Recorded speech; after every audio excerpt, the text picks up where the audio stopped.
Hey, what's up YouTube, Skybadger here, and we are back on day 34. I nearly said 31 for some reason, I don't know why. As you can see, we are the largest economy in the game, and that does make sense considering we've just taken Poland out of the game. We've also jumped up to first on the leaderboards, which is good, that's where we want to be. And there's not much else in the newspaper to discuss. Obviously this number is going to continue to rise a lot as these provinces that we have captured get to higher morale. So to help them along with this process, in certain provinces I have started building fortifications to help boost it. Now obviously these provinces are never going to get as high morale as the provinces over here, they're just too far away. But what we can do is build fortifications to help them get close, and this will also boost the production. So France and I at the moment are negotiating and trading provinces back and forth to help each other's economy. Now over the last few days I had food in the negative, so I've built up that production by building infrastructure and fortifications in necessary provinces. So that's helped boost that, and at the same time I'm also trying to boost my oil production. So I'm taking this time at the moment to stop building troops, there are a few exceptions there though, and work on my economy as much as I can. So a second ago I said there was an exception to building some troops. When I took over land from Poland, he had heavy tanks under construction.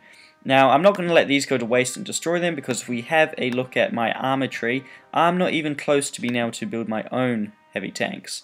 So these heavy tanks here that were under construction by Poland, I'm going to finish construction and then put them to good use.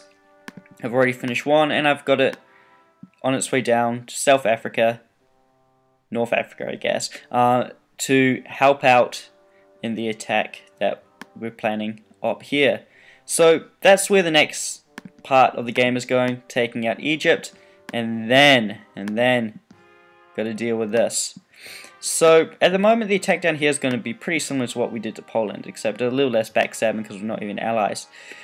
I've deployed spies, a large amount of spies, but the intel that they're bringing back has not really been sufficient, to be honest. I was expecting a lot more information for the spies I sent out, so I'm pretty surprised about that.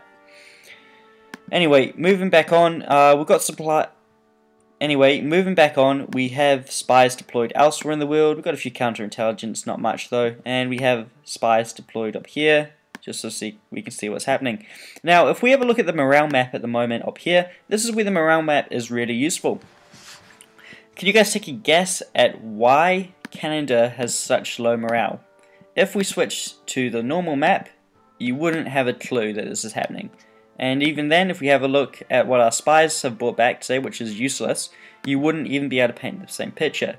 So this is why I use morale map, guys, because you turn it on and you can see this mess up here. So what I believe is happening is, due to the morale map across all of Canada's regions, he is lacking a resource. Now, while at this point I don't know what resource that is, I'm going to guess it's food, because he has two oil producing provinces that are producing at an incredibly slow rate. Like if we look at that, 2,000 compared to the 6,000 I'm making right there, that is incredibly bad. Canada, you should really pick up your morale, buddy. But he only has one food producing province, so it's incredibly likely that right now at this point in the game France has no food. And I don't need spies to tell me that, the morale map will tell me that.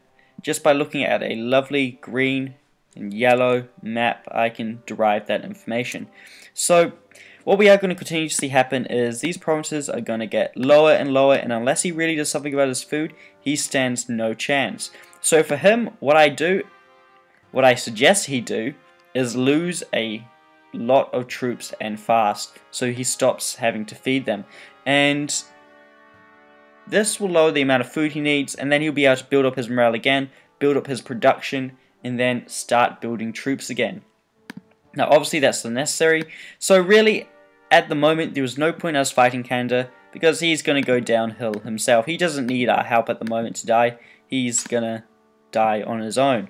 So there's not much else happening elsewhere. I'm tracking a few subs down here. and I'm trying to find them. They've been annoying France and I and keep evading us, so I've sent a carrier out shielded by a few destroyers to protect them. So basically all that's going to happen here is I'm just going to scout around this island where they seem to be spending most of their time, these subs. I'm going to hunt them down, then send the destroyers in to destroy them. So that's what's happening there. There's not really much else happening in the game at the moment. We're just in a phase of building up, doing trades and talking. Well, that's okay, yeah, that's right. So there's not really much else happening, and there's not really much more I can say than what I have. I've got spies out, we're top of the game, I'm hunting subs, Canada must be suffering from a food shortage, and that's about it. So I guess I'll see you guys in the next episode.